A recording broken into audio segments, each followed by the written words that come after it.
श्री राम। आप सबका स्वागत है डॉक्टर अंकित शाह चैनल पे। आज हम थोड़ा अलग ट्राई कर रहे हैं, तो चैनल पे रिकॉर्डेड क्लिप्स ट्राई कर रहे हैं।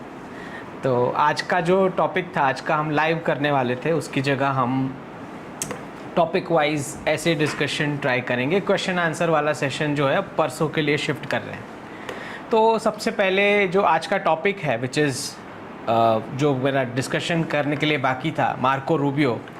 मार्को रूबियो जिस प्रकार से दिल्ली आए थे और उनका सेलिब्रेशन था, अमेरिकन इंडिपेंडेंस डे का सेलिब्रेशन तो था ही, उसके अलावा उनका बर्थडे भी सेलिब्रेट हुआ और काफ़ी कुछ सिंबलिज़म देखा गया। क्वाड की मीट भी थी फॉरेन मिनिस्टर्स की, जो एज़ यूजुअल इस बार भारत का होस्टिंग था। तो ये मार्को रूबियो का विज़िट थोड़ा अलग था, क्योंकि सबसे पहले तो ये स्टेट विज़िट नहीं था। तो कुछ लोगों का ये कहना कि उनको ठीक से प्रोटोकॉल नहीं दिया गया, रिसीव करने कौन गया, सी ऑफ करने कौन गया फेयरवेल के लिए, आई थिंक वो डज़ नॉट मैटर, बिकॉज ये समिट वाला विज़िट था, स्टेट विज़िट नहीं था, और टूरिस्ट डेस्टिनेशंस ऐड किए थे, तो इट डजेंट मैटर कि कौन सी ऑफ करता है। अदरवाइज़ एज वेल अमेरिकन जो बिहेवियर रहा है पिछले 1.5 वर्षों से, उसके बाद थोड़ा कोल्ड शोल्डर वाला ट्रीटमेंट मिलना नॉर्मल भी है। एनीवेज, जैसे हमारे जयशंकर जी जाएं तो कौन रिसीव करने आता है, तो वो भी तो देखा जाता है। अब ये मुझे ऐसा लगता है कि बैकग्राउंड बन रहा है डील का, क्योंकि सबसे पहले रेयर अर्थ मिनरल्स पर एक अग्रीमेंट दिख रही है जो दोनों देशों ने साइन करी, और अब उनका डेलीगेशन भारत आ रहा है। जो पेंडिंग डील पिछले 1.5 वर्षों से पेंडिंग है, उसका कुछ पार्ट एटलीस्ट कंक्लूड हो जाए। और जो मैंने लास्ट टाइम कहा था, जब भारतीय टीम और पीयूष गोयल जी अमेरिका तक गए थे और जिस प्रकार का बर्ताव रहा ट्रंप टीम का, वो देख के ऐसा लगा कि भारतीय टीम जो है वो डिसाइड करके आई थी अब आप लोगों ने ही आना है, अगर आना है तो डील के लिए।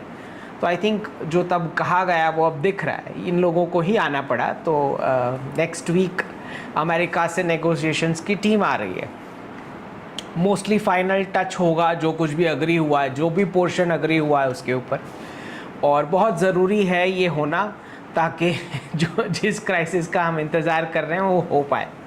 अच्छा, दूसरा बड़ा इंटरेस्टिंग डेवलपमेंट जो टीएमसी के एक जो काकोली दस्तीदार जो है, उन्होंने टीएमसी की पोस्ट से रेजिग्नेशन दिया है। और जो हमें पता है कि टीएमसी कितना एग्जिस्ट कर पाएगी as a party, because after all इस राष्ट्र को वन नेशन वन इलेक्शन की ओर जाना है, जहाँ पे रीजन को नेशन के सामने पिट करने वाली जो डर्टी पॉलिटिक्स है, उसका वन नेशन वन इलेक्शन के बाद कोई स्थान नहीं बचता है। तो मुझे काफ़ी डाउट होता है टीएमसी जैसी पार्टीज़ के इंडिविजुअल एग्जिस्टेंस पर, जब वन नेशन वन इलेक्शन जो है उसका बिगनिंग होगा। अब ये उसके अलावा हमने थोड़ी ट्वीट्स भी एक्सप्लेन करनी है आज। तो सबसे पहला तो बार बार जब मैं एडम स्मिथ या कार्ल मार्क्स के बारे में बताता हूँ, तो लोगों के प्रश्न आते हैं, स्पेशली इकोनॉमिक्स के स्टूडेंट्स के, जिन्हें लगता है कि एडम स्मिथ का इतना भी कोई ख़राब रोल नहीं था, या क्या ही हो गया अगर एडम स्मिथ ने डिवीज़न ऑफ लेबर या उसकी बात भी कर ली फैक्टर्स की। तो सबसे पहले थोड़ा बैकग्राउंड हमें समझना है इस व्यक्ति का। ये उस व्यक्ति की स्टोरी है जो जिसकी थियोरी और आइडियोलॉजी को एक मास लेवल पे इम्प्लीमेंट किया गया, क्योंकि उसको पॉजिटिवली देखा गया कैपिटलिज्म को उस समय, और उसको क्लासरूम मॉडल के साथ जोड़ा गया। इसीलिए थोड़ा समझना ज़रूरी है इस व्यक्ति का जीवन, क्योंकि पूरे विश्व की 95% जो वेल्थ है वो कुछ 5% एंटरप्रेन्योर्स के हाथ में आ गई। इस व्यक्ति के ये थियोरी प्रपोज करने के बाद जो कुछ भी घटित हुआ पिछले 300-400 वर्ष में, उसमें ये हुआ कि 95% वेल्थ 5% लोगों के हाथ में आ गई। तो ऐसा उसके जीवन में क्या हुआ जो वो ये ऐसी आइडियोलॉजी लेके आया। तो उसका पूरा बचपन जो है वो हथौड़ी के आवाज़ की गूंज में बीता है। करकेल्डी करके नाम है, जहाँ पे उस एरिया में नेलरीज हुआ करती थी। नेलरीज मतलब छोटी छोटी जो कीलें बनती है, तो उसके हज़ारों वर्कशॉप हुआ करते थे। और छोटे छोटे बच्चे जिनको बोला जाता है अनट्रेन्ड हैंड्स, अनट्रेन्ड हैंड्स मतलब उसको कोई स्किल सिखाया नहीं जा रहा है, तो ऐसे छोटे बच्चे, लड़के जिन्हें कोई क्ल्यू नहीं है कि वो जो काम करेंगे उसके बाद वाले आगे के प्रोसेसेस क्या होने वाले हैं इस कील के साथ, तो ऐसी हज़ारों कीलें बनाने वाली छोटी छोटी वर्कशॉप्स हुआ करती थी। और उसमें जो हथौड़ी पड़ती थी उसको कील बनाने के लिए, वो हथौड़ी के आवाज़ में इस व्यक्ति का पूरा बचपन गुजरा है, एडम स्मिथ का। तो उसने ये पाया कि ये अनट्रेन्ड बच्चे जिन्हें आगे के कोई प्रोसेस नहीं पता और छोटे सी उम्र के हैं, ये अनट्रेन्ड बच्चे बिजनेसमैन जो है, जो कुछ बिजनेसमैन है, उनको एक अनबिलीवेबल स्पीड ला के देते हैं और एफिशिएंसी कमा के देते हैं, भले आगे का प्रोसेस नहीं मालूम। तो ये जो अनट्रेन्ड हैंड्स का जो कॉन्सेप्ट रहा, वो ब्रिटिश क्लासरूम फॉर्मेट ने इसको अडॉप्ट कर लिया, क्योंकि कैपिटलिज्म को एक प्रकार से अच्छा स्ट्रक्चर्ड तरीका माना गया वेल्थ क्रिएशन का उस ज़माने में। तो ब्रिटिश क्लासरूम फॉर्मेट ने क्या किया कि ह्यूमन बींग्स बिल्कुल अनट्रेन्ड होके निकल के आने चाहिए, तभी जाके 23-24 की उम्र में बिल्कुल अनट्रेन्ड होंगे, तो ही कुछ एंटरप्रेन्योर्स जो हैं उनको सैलरी दे के खुद अपने लिए वेल्थ बना पाएंगे। इसके लिए ब्रिटिश क्लासरूम फॉर्मेट पूरा डिज़ाइन किया गया। तो एडम स्मिथ के इस कैपिटलिज्म की थियोरी में इसको डिवीजन ऑफ लेबर बताया गया, मतलब एक कॉम्प्लेक्स वर्क है, उसको छोटे छोटे लेबर टास्क में डिस्ट्रीब्यूट कर दो और अलग अलग ग्रुप्स के लोगों को उस छोटे छोटे काम करने के लिए हायर करके सैलरीज दो, किसी को भी पूरा प्रोसेस नहीं आना चाहिए। ये थीम है एडम स्मिथ के कैपिटलिज्म का। पूरा प्रोसेस किसको पता होना चाहिए? सिर्फ उसी बिजनेसमैन को पता होना चाहिए जिसने पैसे लगाए हैं ये सेटअप खड़ा करने में। और इसमें ब्रिटिश क्लासरूम क्या मदद कर रही है? ह्यूमन ट्रैफिकिंग कर रही है बच्चों की, जो पर्पसली अनट्रेन्ड रखे गए ताकि पूरा जीवन वो सैलरी में बिताए, वेल्थ कभी क्रिएट ना कर पाए। तो ये जो है, इसी को कंपनीज ने फिर आगे बढ़ाते हुए, क्योंकि आपको पता है ब्रिटिश कॉलोनियलिज्म में जॉइंट स्टॉक कंपनी का फॉर्मेट पैदा हुआ, तो कंपनीज ने ये फॉर्मेट कंटिन्यू किया। क्या किया उन्होंने? कोई भी डिपार्टमेंट में जब किसी को हायर किया जाता है तो उस डिपार्टमेंट का खाली 5% टास्क उसको सिखाया जाता है उसको बोला जाता है पूरा जीवन अब यही करना है, राइट? जितने भी साल तुम कंपनी में हो बस यही 5%, पूरे डिपार्टमेंट का, पूरे बिजनेस का नहीं, किसी एक डिपार्टमेंट का खाली 5% वर्क एक डेस्क पे बैठ के रोज 10 घंटा तुमको घड़ी घुमानी है। तो कंपनीज ने भी वही क्लासरूम वाला फॉर्मेट कंटिन्यू किया कि पूरा डिपार्टमेंट का काम पता लगना ही नहीं चाहिए किसी एक व्यक्ति को। तो ये करते करते 95% वेल्थ, 5% जो ओनर्स हैं उनके हाथ में आ गई, बाकी सारे जॉबर्स बन गए। This is why Adam Smith का कैपिटलिज्म समझना ज़रूरी है कि वो जो दिमाग में जो हथौड़ी के आवाज़ जो है, जिसका हैमर क्या काम किया है उसके दिमाग में, और उसके दिमाग की वजह से जो उसने आइडियोलॉजी, थियोरी, कॉन्सेप्ट प्रपोज किया, उसको कैसे अडॉप्ट किया गया और किस प्रकार से पूरा विश्व आज उसको भुगत रहा है। और इसी वेल्थ वाइप आउट के चलते फिर कार्ल मार्क्स पैदा हुआ कि भाई अब इतना एक्सप्लॉयटेशन हो ही चुका है, तो अब मुझे चीज़ें फ्री में चाहिए। तो कभी कभी लोगों का ऑटोबायोग्राफी, लोगों का जीवन जो है वो स्टडी करना ज़रूरी होता है, तब आपको समझ में आएगा कि आपका जीवन ऐसा क्यों है और किन लोगों की वजह से है। वो तो थियोरी लगा के चला गया, और व्यक्ति शायद अच्छा हो बुरा हो, मैं उस पर कोई जजमेंट नहीं कर रहा हूँ, बट आइडियोलॉजी जो उन्होंने दी कि एक बड़ा प्रोसेस है, उसके इतने छोटे छोटे टुकड़े कर दो और सबको अलग अलग टुकड़ों में काम पे लगाओ, किसी को भी दूसरे टुकड़े में क्या चल रहा है वो पता नहीं लगना चाहिए, और खाली बिजनेसमैन ऊपर से सारे प्रोसेसेस को देखेगा, उसी को सिर्फ पता होगा पूरा 100% प्रोसेस। ये तरीका एडम स्मिथ कैपिटलिज्म का, जो ब्रिटिश क्लासरूम फॉर्मेट ने 400 वर्ष के ब्रिटिश कॉलोनियल पीरियड में इसके लिए पूरा एम्पायर को हेल्प आउट किया। अब दूसरा जो मुझे आपसे डिस्कस करना है वो है centre for accounting consulting and financial excellence, CAFE। ये एक इनिशिएटिव शुरू हुआ है प्रधानमंत्री जी की एबल गाइडेंस के चलते, जो एक विजन रखते हैं कि भारत के अपने खुद के बिग फोर्स होने चाहिए। तो centre for accounting consulting and financial excellence एक इंस्टीट्यूशन तैयार हुआ है और 2 दिन का डेलिब्रेशन होगा अगले प्लान सेट करने के लिए। ये 1111 IFC ब्रिगेड जो गिफ्ट सिटी में है गांधीनगर, वहाँ पे ये इसको ऑर्गेनाइज किया गया है 29 और 30 मई 2026। जो कोई भी इसके लिए रजिस्टर करना चाह रहे हैं या विजिट करके कुछ थॉट प्रोसेस कुछ कंट्रीब्यूट करना चाह रहे हैं कि इंडिया का बिग फोर कैसे बिल्ड होना चाहिए, आप सब कैफ़े की वेबसाइट पे जाके भी रजिस्टर कर सकते हो। और दूसरा, मेरे ट्वीट पर से आपको ईमेल आईडी भी मिल जाएगा, अगर वहाँ जाके भी आप इंक्वायर कर सकते हो। इवेंट 2 दिन का है, 29 और 30 मई 2026 गांधीनगर में गिफ्ट सिटी में। चलें, दूसरा एक बड़ा अजीब सा जो ब्रिटिश क्लासरूम फॉर्मेट के बारे में बार बार पूछा भी जाता है, बताया भी जाता है कि लर्निंग का प्रोसेस कभी भी स्ट्रक्चर्ड नहीं होता है, सीक्वेंशियल नहीं होता है और मशीनाइज्ड मैकेनाइज्ड नहीं होता है। ये प्रोसेस, ये नेचुरल प्रोसेस होता है। तो लर्निंग कैसे होनी चाहिए? लर्निंग आपने और मैंने जब हमारा जन्म हुआ है तो हमने लर्निंग कैसे करी, वैसे ही लर्निंग होनी चाहिए। लर्निंग कभी स्ट्रक्चर्ड और स्टैंडर्डाइज होनी नहीं चाहिए।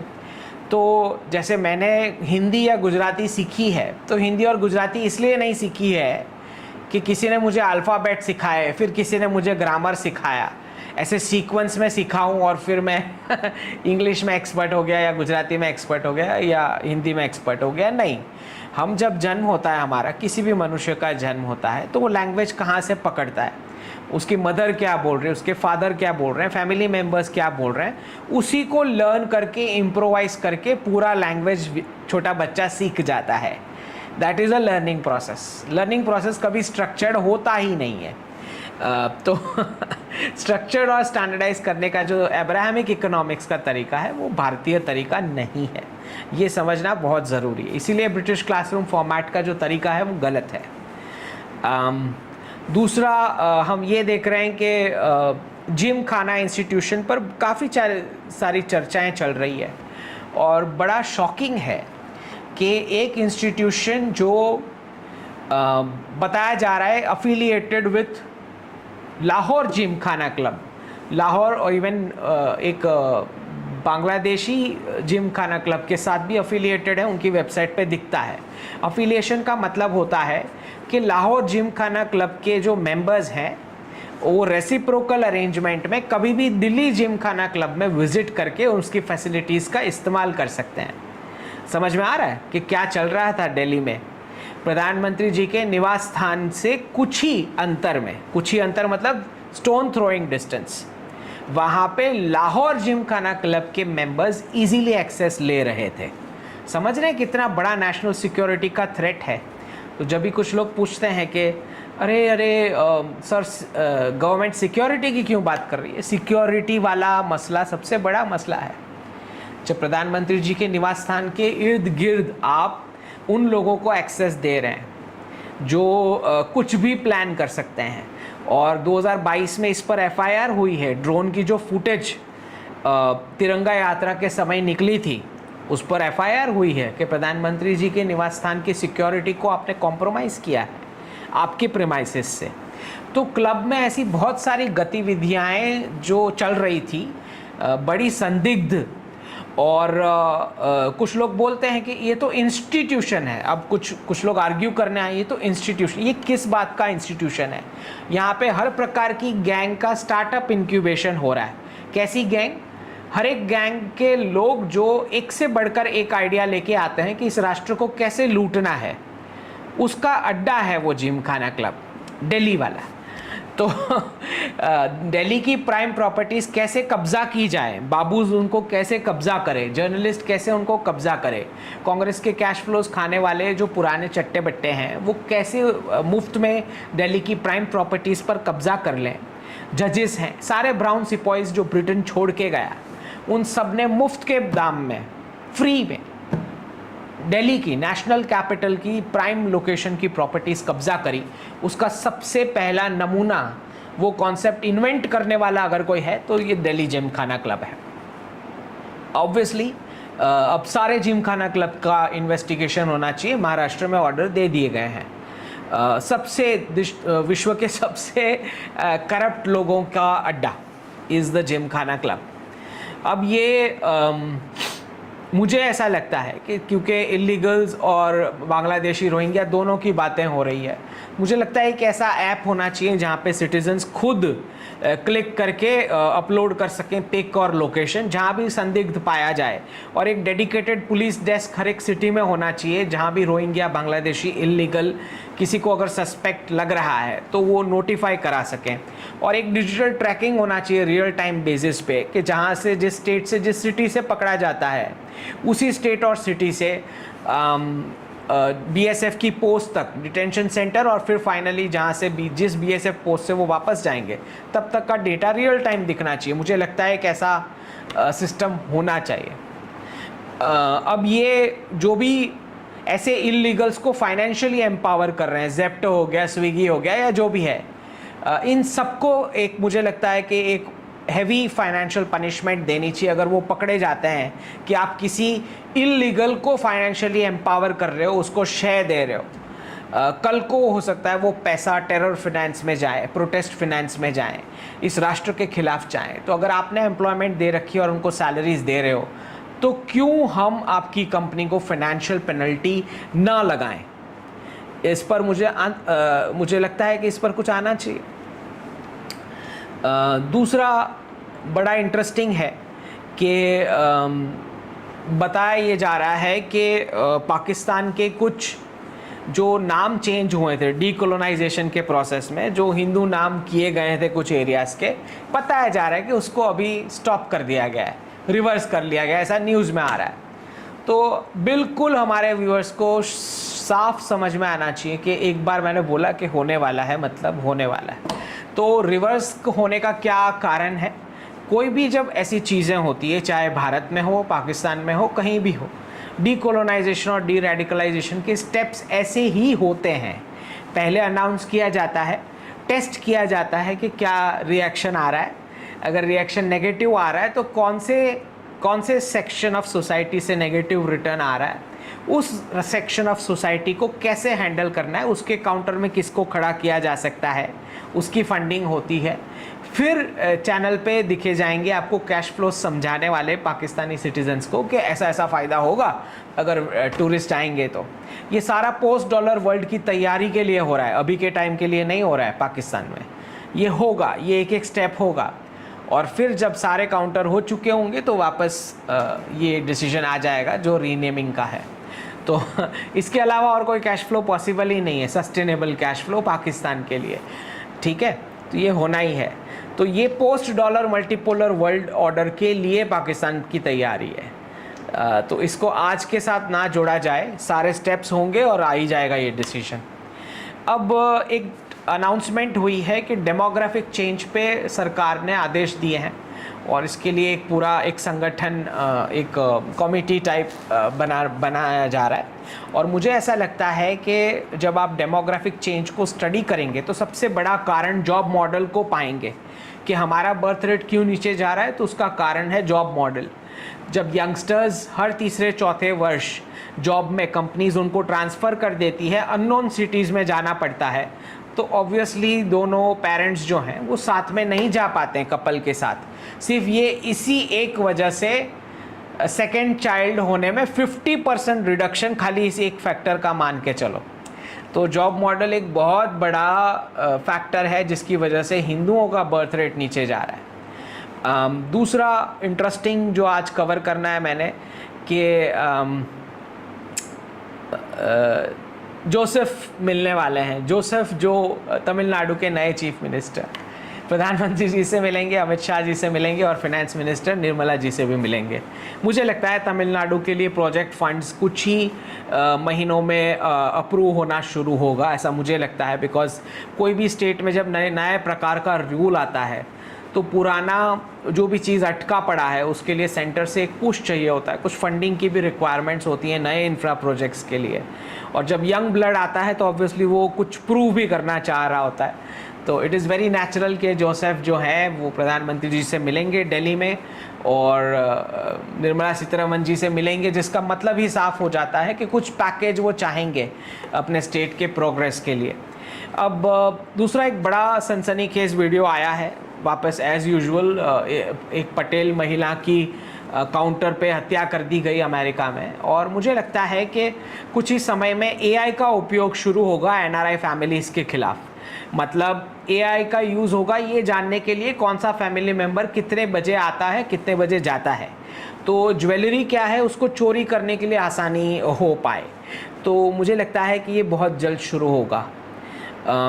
दूसरा, धर्मा प्रोडक्शंस एक फालतू अधार्मिक वीडियो शूटिंग किया है मूवी के अंदर।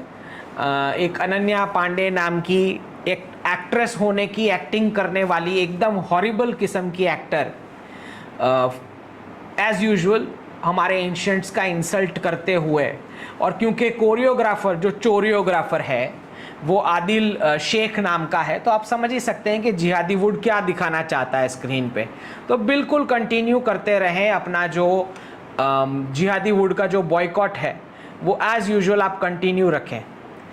मेरी आप सबसे यही रिक्वेस्ट है कि बॉलीवुड का बॉयकॉट कंटिन्यू रखें जब तक ये लोग लाइन पे नहीं आ जाते और ये जो हमारे एंशिएंट्स और हमारी हिस्ट्री का इंसल्ट करना, धर्म का इंसल्ट करना बंद नहीं कर देते।